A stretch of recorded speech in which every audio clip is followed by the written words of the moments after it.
আসসালামু আলাইকুম। আমাদের চ্যানেলে আপনাদের সবাইকে স্বাগতম। আমাদের চ্যানেলে আমরা জমি জমা ও বিবাহ সংক্রান্ত বিভিন্ন আইনি সমস্যা ও এর সমাধান নিয়ে আলোচনা করে থাকি। আমাদের সাথে লাইভে যুক্ত আছেন আজকের অতিথি। তো চলুন শুরু করা যাক আজকের আলোচনা। আজকে যে বিষয় নিয়ে আলোচনা করব অত্যন্ত গুরুত্বপূর্ণ একটি বিষয়। বিষয় হচ্ছে খতিয়ান দিয়ে জমির মালিকানা আর দাবি করা যাবে না। দলিলই হচ্ছে জমির মালিকানার মূল ভিত্তি, এমনটি জানালেন ভূমি সচিব। তাহলে খতিয়ান কি সব বাদ? এই বিষয় নিয়ে বিস্তারিতভাবে আলোচনা করব। আমি এই বিষয়টিকে তিনটি ভাগে ভাগ করে নিচ্ছি। এই তিনটি ভাগে যদি ভাগ করে নেই তাহলে আপনি একদম নিট অ্যান্ড ক্লিন ভাবে আপনি বুঝতে পারবেন। তিনটি ভাগের মধ্যে এক নম্বরে হচ্ছে অটোমেশন পদ্ধতি, দুই নম্বরে হচ্ছে বিডিএর জরিপ, আর তিন নম্বরে হচ্ছে ডিজিটাল নামজারি। তো অটোমেশন পদ্ধতিটা নিয়ে যদি কথা বলি, দেখেন অটোমেশন পদ্ধতিটা এমন ভাবে তারা সেট আপ করতেছে, প্রত্যেকটি সংশ্লিষ্ট বিভাগের সাথে ডিজিটাল প্ল্যাটফর্ম সৃষ্টি করতেছে। যেমন ভূমি অফিসগুলির সাথে সাব রেজিস্ট্রার অফিসের এবং ভূমি মন্ত্রণালয়ের মধ্যবর্তী স্থানে একটি ডিজিটাল প্ল্যাটফর্ম অলরেডি তৈরি হয়ে গেছে, যার কারণে অটোমেশন পদ্ধতিতে সকল জমির, অর্থাৎ আমাদের বাংলাদেশের যত ভূমির মালিক আছে, যাদের নামে কিঞ্চিত পরিমাণ হলেও জমি আছে, পূর্বপুরুষের কাছ থেকে পাক, ওয়ারিশ সূত্রে পাক, বা হস্তান্তরিত দলিলের মাধ্যমে বা কুড়াই সূত্রে পাক, যিনি জমির মালিক তার জন্যই কিন্তু এই অটোমেশন পদ্ধতি চালু করেছে কি গভর্নমেন্ট, গণপ্রজাতন্ত্রী বাংলাদেশ সরকারের ভূমি মন্ত্রণালয় কর্তৃক। এই অটোমেশন পদ্ধতিতে আপনার সেই 1888 সাল থেকে যেই খতিয়ানটি শুরু হয়েছে, সিএস খতিয়ান, ক্যাডাস্ট্রাল সার্ভে, তারপরে পাকিস্তান পিরিয়ডে হয়েছে এসএ খতিয়ান, তারপরে আরএস খতিয়ান, বিএস খতিয়ান, বর্তমানে বিডিএস জরিপ চলতেছে ইত্যাদি।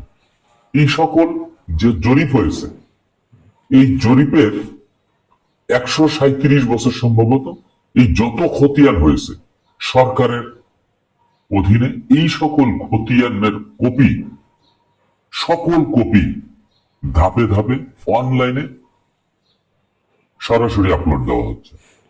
এই অনলাইনে আপলোড দেওয়ার মাধ্যমে কোনো খতিয়ান কিন্তু বাদ পড়তেছে না।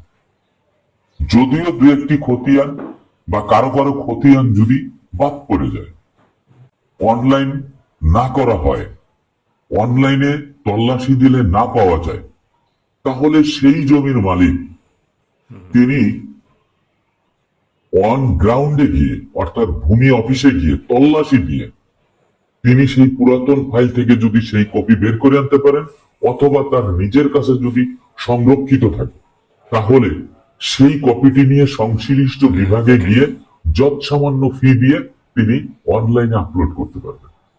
এই খতিয়ানগুলি, যতগুলি খতিয়ানে পর্যন্ত হয়েছে, এগুলো হচ্ছে খতিয়ান। দলিলের বিষয়টা যদি আসি, এই দলিলটিও কিন্তু 1908 সালে যে রেজিস্ট্রেশন আইনের মাধ্যমে যেই দলিলগুলি হয়েছে, এই দলিলগুলি সম্পূর্ণভাবে ধাপে ধাপে অনলাইন করা হচ্ছে অটোমেটেড বা অটোমেশন পদ্ধতিতে। তাহলে আমরা এই খতিয়ান এবং দলিল যেগুলি সবগুলি অনলাইনে কিন্তু চলে যাচ্ছে। তো যদি অনলাইনে চলে যায়, খতিয়ানের মতো যদি মিস্টেক হয়, কোনো ভুল ত্রুটি হয়, বা ভুল কর্মে কারকটা যদি অনলাইনে না আসে, তাহলে ওই ভূমির মালিক তিনি তল্লাশি দিয়ে এই দলিল বের করতে হবে। তার নিজের কাছে যদি সংরক্ষিত থাকে, তাহলেও ঠিক তদ্রুপ ভাবে সংশ্লিষ্ট বিভাগে গিয়ে সেটি কিন্তু যৎসামান্য ফি দিয়ে তিনি এটা অনলাইন করতে পারবেন। তা এই যে অটোমেশন পদ্ধতিতে সকল জমির যত কাগজপত্র আছে, আমরা যদি রেকর্ড খতিয়ান ধরি, প্রত্যেকটি রেকর্ড খতিয়ান, সিএস খতিয়ান, এসএ খতিয়ান, আরএস খতিয়ান, বিএস খতিয়ান, সিটি জরিপ, ডিআরআ জরিপ যা আছে সবকিছু অনলাইনে পাওয়া যাবে। দুই নম্বর হচ্ছে আপনি যখন খাজনা দিচ্ছেন, খাজনার রসিদগুলি অনলাইন হয়ে যাচ্ছে, কারণ আপনি এখন ক্যাশলেস পদ্ধতিতে খাজনা দিচ্ছেন অনলাইনে, অনলাইনে খাজনা দেওয়ার সাথে সাথে আপনি একটি খাজনা রসিদ পেয়ে যাচ্ছেন। মনে রাখবেন, খাজনা রসিদটিতে কিউআর কোড দেওয়া থাকবে। এই কিউআর কোডটি স্ক্যানার দিয়ে যখন আপনি দেখবেন, ওখানে কিন্তু আপনি তথ্য পেয়ে যাবেন। অর্থাৎ কিউআর কোড দেওয়া মানে হচ্ছে যে গণপ্রজাতন্ত্রী বাংলাদেশ সরকারের ভূমি মন্ত্রণালয় বলে দিচ্ছে স্পষ্টভাবে যে এই কিউআর কোডটি থাকলে এই ডকুমেন্টসটি সর্ব সংশ্লিষ্ট বিভাগে বা সর্ব আদালতে গ্রহণযোগ্য। তাহলে এই ডকুমেন্টস গুলি কিন্তু অটোমেশন পদ্ধতিতে অনলাইনে একদম আপলোড হয়ে যাচ্ছে। গেল আপনার অটোমেশন পদ্ধতি। দ্বিতীয় নম্বরে হচ্ছে বিডিএস জরিপ। এই যে বিডিএস জরিপ, এই বিডিএস জরিপটি সরাসরি ডিজিটাল পদ্ধতিতে হচ্ছে। বাংলাদেশ ডিজিটাল সার্ভে, ড্রোনের মাধ্যমে এবং স্যাটেলাইটের মাধ্যমে।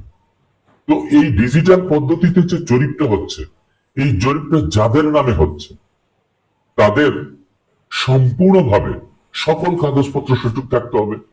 তো সকল কাগজপত্র যদি সঠিক থাকে তাহলে তার নামে ওই জমির মালিকানা সম্পূর্ণভাবে বিডিএস জরিপ বের করে নিয়ে আসতেছে যে এই জমির মালিক এই ব্যক্তি।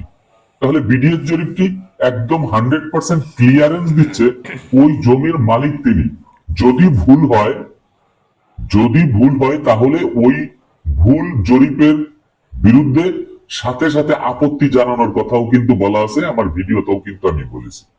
আপত্তি জানায় সেটা সংশোধন করতে হবে। তারপরেও যদি চূড়ান্ত প্রিন্ট হয়ে আসে তাহলেও আপনি কিন্তু আদালতে মোকদ্দমা দিয়ে সেটা সংশোধন করে আনতে পারবেন। যদিও সরকার বলেছে 2026 সালের পরে 24 সালের জুন মাসের মধ্যে আর রেকর্ড খতিয়ানের জন্য মামলা করতে হবে না। তারা সৎ সাহস নিয়ে, তারা আত্মনির্ভরশীল হয়ে তারা এই কথাটি বলেছে যে আমরা নির্ভুলভাবে এই বিডিএস জরিপটি করতেছি, আর ভুল সংশোধন করার জন্য আদালতে যেতে হবে না, মামলা মোকদ্দমা করা লাগবে না। তারপরেও যদি ভুল হয় তাহলে অবশ্যই আদালত থেকে সেটিকে সংশোধন করে নেওয়া যাবে। তো বিডিএস জরিপটি যদি সম্পূর্ণ ক্লিয়ার হয়ে যায় নির্ভুলভাবে, তাহলে আমাদের ডকুমেন্টস গুলি অটোমেশন পদ্ধতিতে অনলাইনে চলে গেছে। বিডিএস জরিপটি হয়ে যাওয়ার পরে এখানে বিডিএস জরিপের মাধ্যমে আমরা নকশা পাচ্ছি, মানচিত্র। বিডিএস জরিপের মাধ্যমে আমরা একক একটি খতিয়ান পাচ্ছি, যার জমি তার নামে শুধু খতিয়ান, ওই খতিয়ানের মধ্যে অন্য কোনো ব্যক্তির নাম থাকবে না। তাহলে একদম পরিষ্কার ভাবে একটি খতিয়ান হয়ে যাচ্ছে। তৃতীয় নম্বরে বলেছিলাম নামজারি, ডিজিটাল নামজারি। অটোমেশন পদ্ধতি চালু হয়ে যাওয়ার পরে আমরা জানি যে 21টি উপজেলায় অলরেডি অটোমেশন পদ্ধতিতে, ডিজিটাল পদ্ধতিতে সরাসরি নামজারি হয়ে যাচ্ছে। কিভাবে? একটি ট্রান্সফার দলিলের মাধ্যমে। আপনি যখনই একটি দলিল করতে যাবেন, জমি বেচা কেনা হয়ে যাচ্ছে, বেচা বিক্রি হওয়ার সাথে সাথে ওই দলিলটি সরাসরি এসিল্যান্ডের ওইখানে ট্রান্সফার হয়ে যাওয়ার সাথে সাথে অটোমেটিক স্বয়ংক্রিয় পদ্ধতিতে আপনার নামজারি হয়ে যাবে। তাহলে জমির মালিকের, যিনি জমি ক্রয় করলেন, তারা রেসিল্যান্ডের ওখানে যায় লাফালাফি ফালাফালি করার দরকার নাই, হাত পায়ে ধরার দরকার নাই, দালালের শরণাপন্ন হওয়ার দরকার নাই। এটা অটোমেটিক কিন্তু হয়ে যাচ্ছে। তাহলে এই জন্যই ভূমি সচিব বলেছেন যে খতিয়ান দিয়ে জমির মালিকানা দাবি করা আর যাবে না। দলিলই হচ্ছে জমির মালিকানার সবচেয়ে বড় ভিত্তি, শক্ত ডকুমেন্ট, এবং এই দলিলই প্রমাণ করবে যে এই জমির মালিক আপনি। এখন দলিল ছাড়া খতিয়ান দিয়ে তো আর জমির মালিকানা পাওয়ার কোনো সুযোগ থাকতেছে না, কারণ সকল সম্পত্তি ট্রান্সফার হয়ে যাচ্ছে। কেন? আপনি ওয়ারিশ সম্পত্তি নিয়ে বসে আছেন, আপনার ওয়ারিশ সম্পত্তি তো দলিল হতে হবে। কেন দলিল হতে হবে? ওখানে আপোষ বন্টননামার দলিল হবে। আপোষ বন্টননামার দলিল যদি না হয় তাহলে তো আপনি সম্পত্তির মালিক, একক মালিক হতে পারতেছেন না। এই একক মালিক যেহেতু হতে পারতেছে না, ওইটাও একটা দলিল হচ্ছে।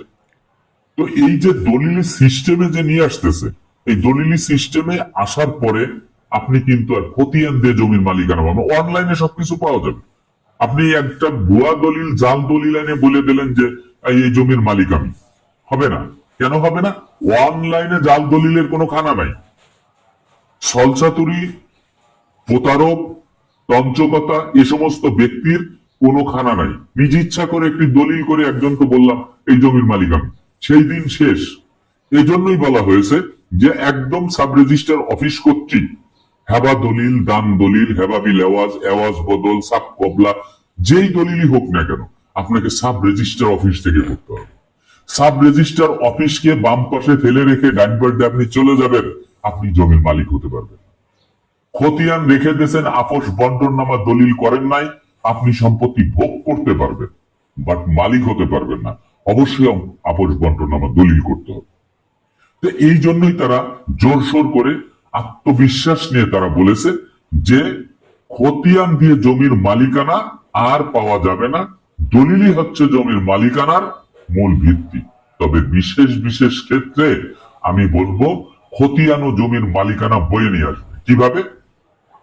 যে সকল জমির মালিকানা এখনো পর্যন্ত হস্তান্তরিত হয় নাই, সিএস খতিয়ান থেকে এসএ খতিয়ান, বিএস খতিয়ান বা আরএস খতিয়ান পর্যন্ত পূর্বপুরুষের কাছ থেকে সম্পত্তি পেয়ে তারা এখনো পর্যন্ত জমা খারিজ করে তারা ভোগ দখলে আছে, সম্পত্তি ট্রান্সফার করে নাই, তারা কিন্তু খতিয়ান মূলে মালিক। এই যে খতিয়ান মূলে মালিক, এটা যৎসামান্য কয়েকজন লোক আপনি পাবেন। এখন অধিকাংশ সম্পত্তি কিন্তু হস্তান্তরিত হয়ে গেছে, আপোষ বন্টন নামা দলিলের মাধ্যমে ভাগ বাটোয়ারা হয়ে গেছে, যার কারণেই ভূমি সচিব মহোদয় স্পষ্ট করে বলেছেন যে ভবিষ্যতে অর্থাৎ আগামী 26 সালের মধ্যে আপনি আর খতিয়ান দিয়ে জমির মালিকানা দাবি করতে পারবেন না, কারণ আপনার কাছে তো দলিল থাকবে। খতিয়ান দিয়ে দাবি করার কি আছে? আর যাদের খতিয়ান আছে তারা দাবি করবে, বিজ্ঞ আদালতে মকদ্দমা করে প্রমাণ করে আসবে যে এই সম্পত্তি তার, সেটা আলাদা বিষয়। কিন্তু উনি সেই স্বার্থে বলেছেন যে খতিয়ান দিয়ে জমির মালিকানা দাবি করা যাবে না, দলিলই হবে জমির মালিকানার মূল ভিত্তি এবং সত্য ডকুমেন্টস। আশা করি আপনারা এই বিষয়টি বুঝতে পেরেছেন। আমাদের ভিডিওটি আপনার ভালো লাগলে লাইক, কমেন্ট ও শেয়ার করতে ভুলবেন না।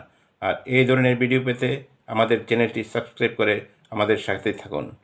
ধন্যবাদ সবাইকে। আল্লাহ হাফেজ।